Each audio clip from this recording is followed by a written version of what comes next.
Bos, review kereta saya. Wah, you orang makan apa? Banyak tinggi oh. Bukan kami yang tinggi, bos. Kamu yang pendek. Tak boleh cakap baik-baik meh. Susah tadi 3 orang. Salah satu kereta yang paling diidolakan dalam dunia 4 roda memegang rekod terpantas di Nürburgring Track Germany yang menjadi kegilaan jejaka sepanjang zaman. Honda Civic Type R FL5 guys.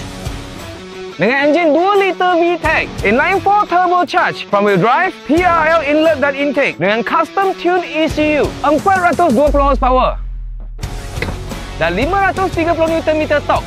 Oh, speed dia.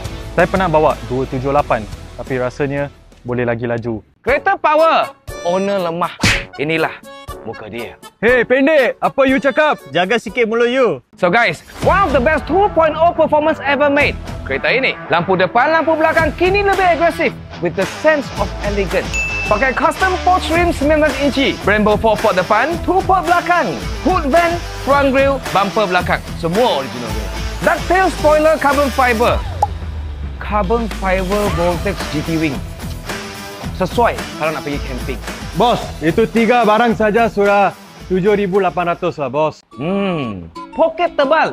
Tapi Porsche carbon. Cover side mirror carbon fiber. Bayangan. Bro, hari budget lah. Signature gaya hidup Type R. Kereta ini, Type R Recaro seat depan, Alcantara seat belakang, seat belt warna merah, kapet original merah, door handle dah balut merah, steering Type R macam ini, center console macam ni, ada carbon fiber merah, honeycomb ventilation, ada G meter, ada data log. Selepas pasang subwoofer, dah pasang tweeter, reverse camera, boleh terima lah. Inilah bunyi dia.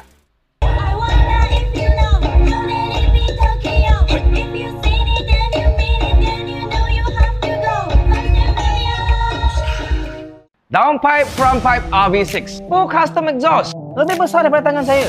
Benda ini orang duduk main belakang. Kaki boleh sampai meh. Inilah bunyi dia.